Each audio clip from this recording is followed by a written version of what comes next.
close. She said to pick her up, but that's a bad call.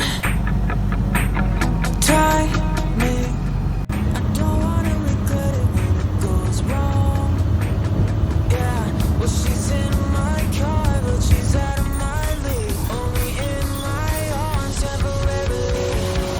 She looks pretty when she grits her teeth, 'cause her boyfriend sucks and she knows he cheats. Cries on my shoulder, but I can't see why she's not with me.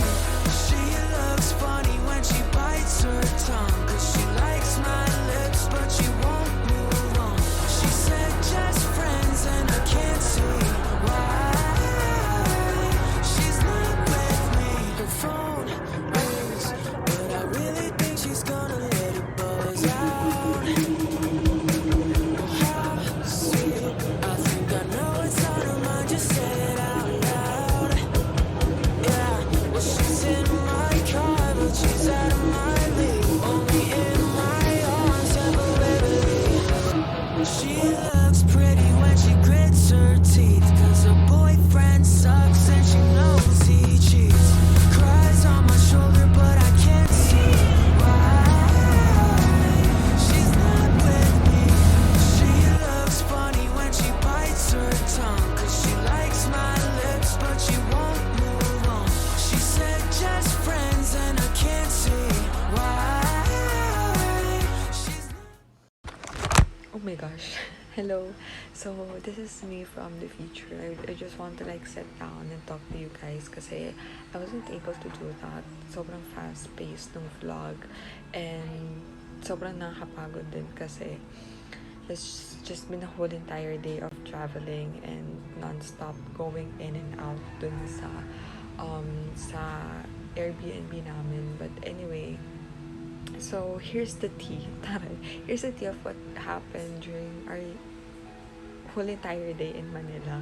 So basically, ano ba tawag to? Yung Calbayog to Manila namin na flight is, 12 noon.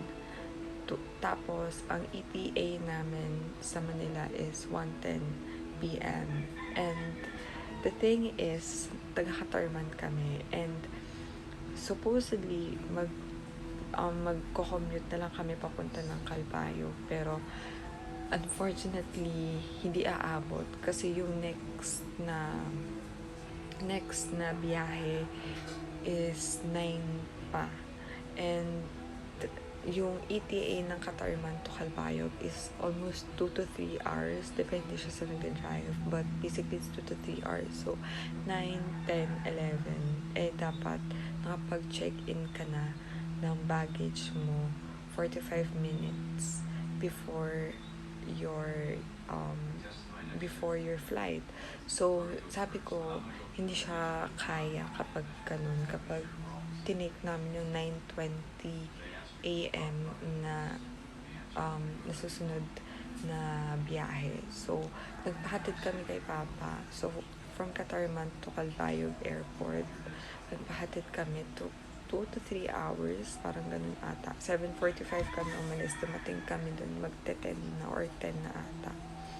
So, we checked in our luggage, and then, ayun, medyo mahaba yung proseso pag nag-check, pag pumapasok ka ng airport.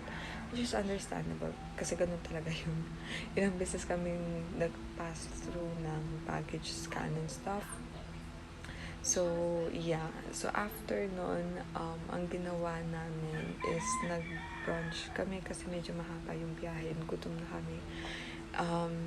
May dalawang food stall doon. So, ang kinuha ko lang is siopaw kasi mabilis lang naman ako mabusog and ayoko kumain ng heavy. So, ayun, nag-siopaw lang ako tapos bumili lang ako ng tubig. And then, after namin mag-brunch ng ate ko, nag-take lang kami ng couple of photos. And then, we waited for the airplane. What if I only like her